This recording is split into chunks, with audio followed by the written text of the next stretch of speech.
शांति कुंज हरिद्वार की, गायत्री शक्तिपीठ लगापा की।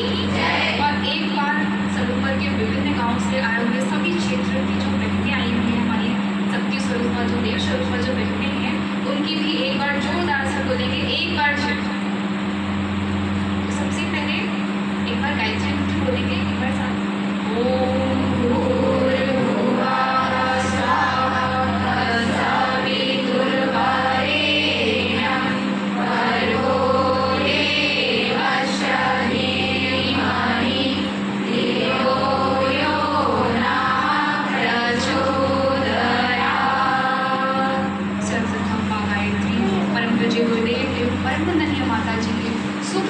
संरक्षण में, सूक्ष्म सानिध्य में, उनके चरणों में कोटि कोटि नमन।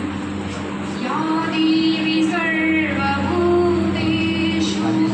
मातृशक्तिरूपेण संस्थिता नमस्तस्यै नमस्तस्यै नमस्तस्यै नमो नमः। और यहाँ पर उपस्थित सभी वरिष्ठ आदरणीय दीदीगण एवं सभी प्रसिद्ध भैयागण और यहाँ पर पधारी हुई सभी देव शक्तियाँ, मातृशक्तियाँ जो आगे आने वाले समय में विभिन्न दायित्वों को संभालने वाली हैं, समस्त देव शक्तियों को मेरा प्रणाम। तो सबसे पहले हम जो 25 तारीख से जो शिविर होने वाला है, कि आपको पूर्व विदित होगा कि दिनांक 25 मई से लेकर के 29 मई तक का जो 5 दिवस का जो कन्या कौशल शिविर का जो आयोजन किया गया है गायत्री शक्तिपीठ लगापा पर, तो आपको पूरी सूचना होगी। अभी आप प्रतिभागी के रूप में यहाँ पर पधारे हैं, तो आपका एक बार गायत्री शक्तिपीठ लगापा की तरफ से, उसकी तरफ से बहुत बहुत हार्दिक अभिनंदन करता है, हार्दिक स्वागत करता है और अपना आभार भी व्यक्त करता है कि आप अपना इतना समय निकाल करके आपने महत्व समझा कन्या कौशल शिविर का, तब आप यहाँ पर आए और अपना समय निकाला, इसलिए भी गायत्री परिवार आपका आभार व्यक्त करता है। बहुत बहुत धन्यवाद। तो आपको जानकर खुशी होगी, प्रसन्नता होगी कि 5 दिन का जो ये जो शिविर आयोजन किया गया है, केवल 5 दिन का ही नहीं है। आप सोचेंगे इसकी ड्यूरेशन है 5 दिन की, लेकिन इसका जो प्रभाव दिखने वाला है आगामी जो राष्ट्र निर्माण में जो कहीं ना कहीं आपकी भूमिका देखेगी, तो आप कल्पना नहीं कर सकते होगा कि 5 दिन का शिविर आपके पूरे भविष्य के लिए जो होगा उसमें प्रभाव दिखेगा। और इतना जबरदस्त प्रभाव, इतना शानदार प्रभाव दिखने वाला है कि आप आश्चर्यचकित होंगे।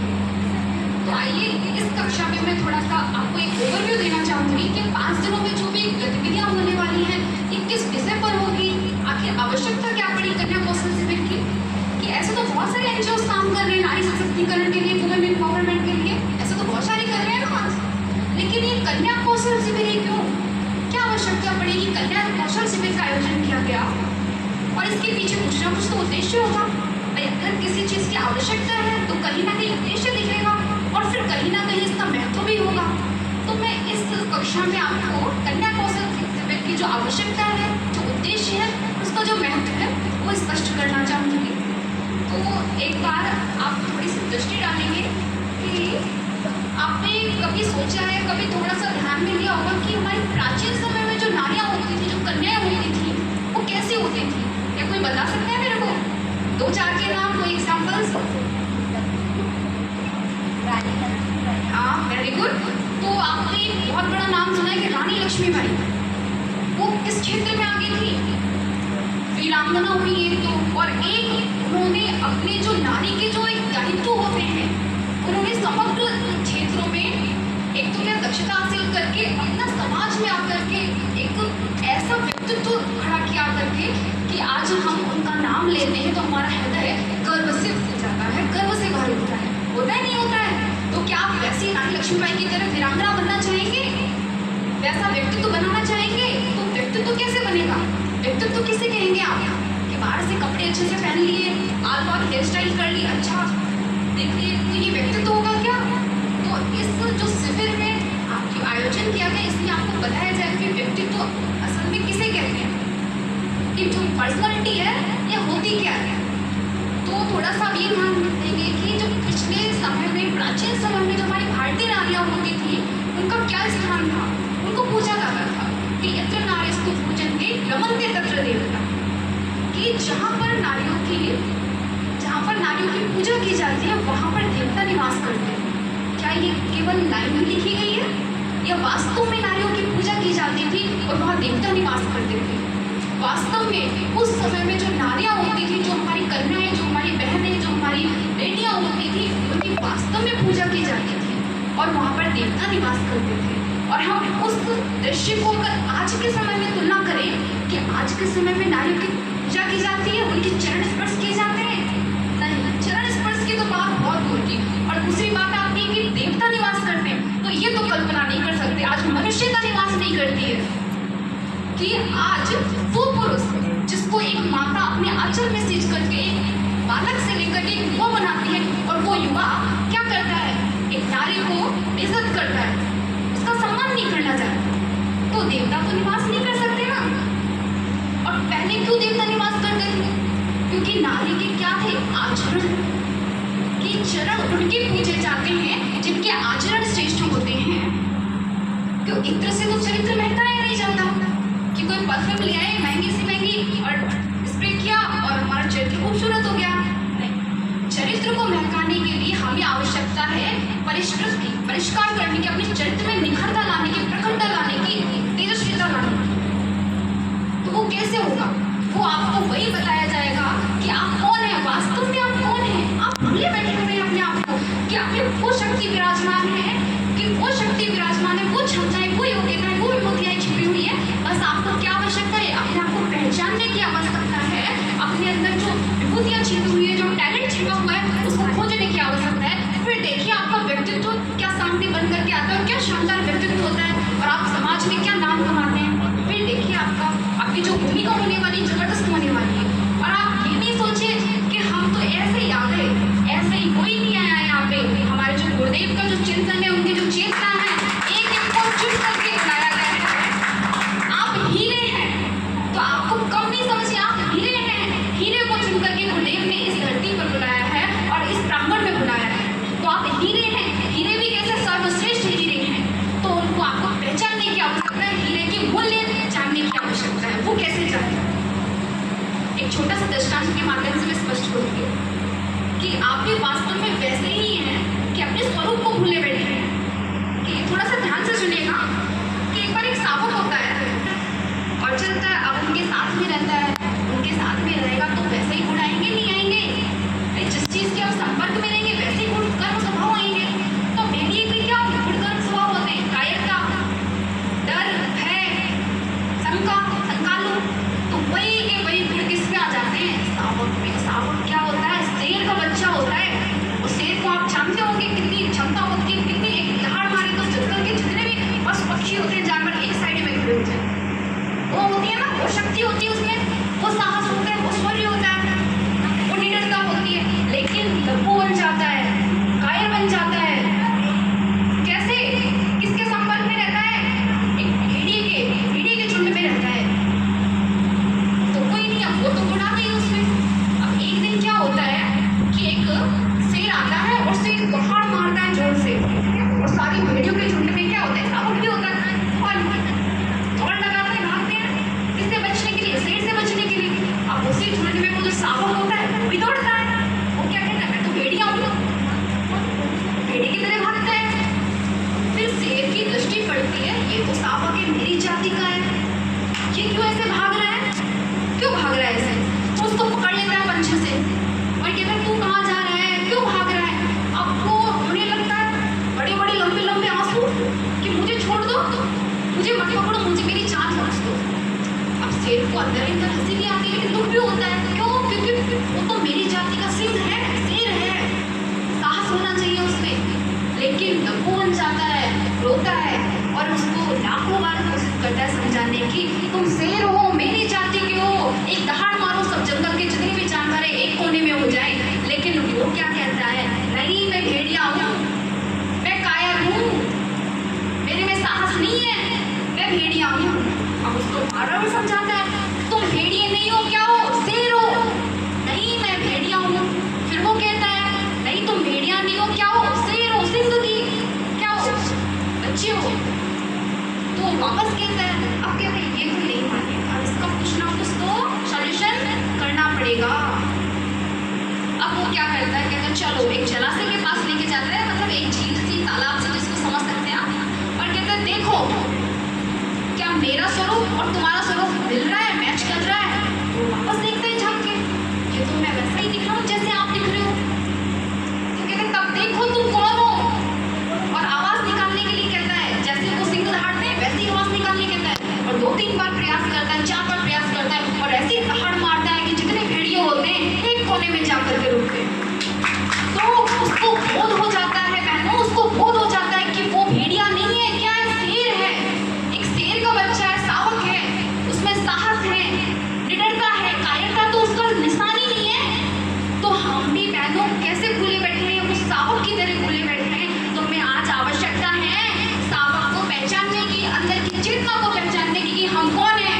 जिस दिन हम ये समझ जाएंगे, जिस दिन हम अपने स्वरूप को पहचान जाएंगे, तो बहनों आप विश्वास कीजिए, आप समाज में, राष्ट्र में वो भूमिका अदा करेंगे कि आप कभी विचार भी नहीं कर सकते थे, और आपको ये समाज, ये राष्ट्र आपको सत सत नमन करेगा, सत सत नमन करेगा, कोटि कोटि प्रणाम करेगा। लेकिन ये कैसे होगा? कैसे होगा? फैशन ब्यूटी पार्लर जाने में, मॉडर्निटी को फॉलो करने में? ऐसे नहीं होगा।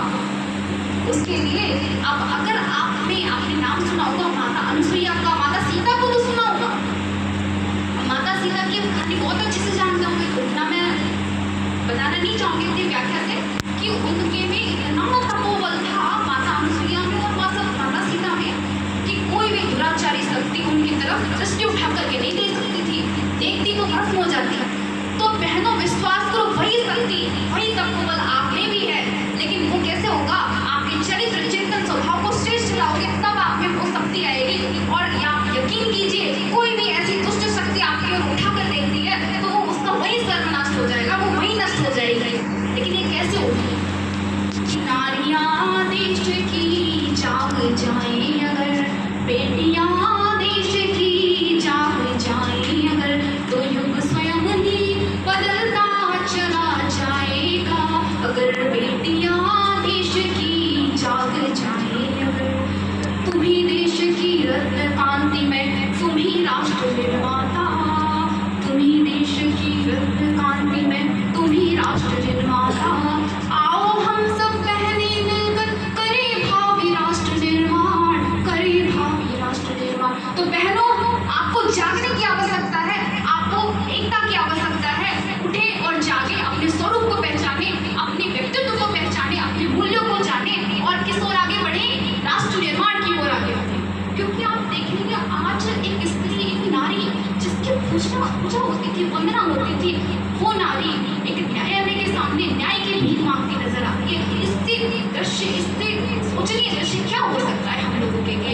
इतना हमारा हृदय चीख उठता है। और एक वो नारी जिसको माता अपने आंचल में संजोकर बड़ा करती है, उस नारी के साथ अभद्रता होती है, अश्लीलता होती है, जगह जगह ऐसे पोस्टर्स लगाए जाते हैं। इस विज्ञापन की दुनिया में नारियां विज्ञापन बन करके रह गई हैं। क्यों ऐसे बनते हैं? क्यों विज्ञापन बन रहे हैं हम? क्यों विज्ञापन की दुनिया में विज्ञापन बनते जा रहे हैं? क्या आप टीवी सीरियल्स में काम करने वाली एक्ट्रेस हैं, उनको आत्मनिर्भर कहेंगे कि जो चरित्र को दांव पे लगा करके एक फाइनेंशियली सपोर्ट में आ रहे हैं, क्या उनको आत्मनिर्भरता कह सकते हैं? तो ये बहुत बड़ी भूल होगी, उसको आत्मनिर्भरता नहीं कह सकते। क्या हमारी प्राचीन जो भारतीय संस्कृति में जो नारियां हुई हैं, गार्गी, मैत्री, घोषा, अपाला, विश्वसरा, अनुसुईया, माता अनुसुईया, सीता, क्या ये आत्मनिर्भर नहीं थी? जिन्होंने माता सीता के साथ, अगर राम नहीं है लेकिन फिर भी वो लवकुश ऐसे वीर बालक बनाने में श्रेष्ठ हैं कि अगर राम नहीं है तो भी उनके जो अश्व है, आपने देखा होगा, अश्व को पकड़ लेते हैं, चुनौती को स्वीकार कर लेते हैं, और किसी का भी साहस नहीं होता है कि उन बालक को हरा। तो ऐसी माता सीता हुई है, ऐसी माता अनुसुईया हुई है, ऐसी माता सावित्री हुई है। तो क्या वो आत्मनिर्भर नहीं थी? उन्होंने कष्ट नहीं उठाए, उन्होंने वीर बालक को जन्म नहीं दिया। तो आज आवश्यकता है आपको पहचानने की, आपको जानने की कि एक वाक्य है कि नारी कैसी होनी चाहिए, कि नारी प्रेम में राधा बने, नारी प्रेम में राधा बने, और गृहस्थ में बने जानकी, गृहस्थ में बने जानकी, और काली बन करके शीश काटे जब हो बात सम्मान की। तो आप में सरस्वती, लक्ष्मी और दुर्गा तीनों का स्वरूप विद्यमान है। तो आज बहनों ज्यादा समय का अभाव है, तो इस वजह से मैं अपनी बात बाकी जानकारियाँ आप विविध क्लासों के माध्यम से सीखते रहेंगे। तो आशा करती हूँ कि जो भी वरिष्ठ दीदीगण आपको कक्षाओं के माध्यम से प्रेजेंट करेंगे, जो भी अपनी बातों को विचारपूर्ण रखेंगे, आप विश्वास के साथ उनको ग्रहण करेंगे, नोटिस करेंगे, ये मैं आशा करती हूँ। तो आप देखिएगा, आप पहचान नहीं पाएंगे, आप खुद अवलोकन कीजिएगा कि आज के दिन आप कैसे हैं, और जब शिविर के समापन के दिन जाएंगे तो आप ऐसे बदले हुए जाएंगे, ऐसा परचम लहराते हुए जाएंगे कि आप कल्पना नहीं कर सकते। तो एक बार जोरदार तालियां आप सभी बंधुओं के लिए, और बहुत बहुत धन्यवाद कि आप यहाँ पर आए, आपने जो योगी ऋषि का चिंतन है उसे जुड़ने का मौका मिला। तो इसी चीज़ों को देखते हुए कि हमारे गुरुदेव और परम वंदनीय माता जी का हृदय चीख उठा जब ये स्थिति देखी, तो उन्होंने ये कन्या कौशल शिविर का आयोजन किया कि हम बहनों को कहाँ पहुँचाएंगे, ब्रह्मवादिनी बना देंगे, वो हर क्षेत्र में आगे जाएगी और समाज क्या करेगा, नतमस्तक होगा। तो बहनों, आप लोग जागो, अपने स्वरूप को पहचानो और इस समाज में आप ऐसी चेतना का विस्तार कर दो कि दुनिया आपके नतमस्तक हो। तो बहुत बहुत धन्यवाद कि आप यहाँ पर आए।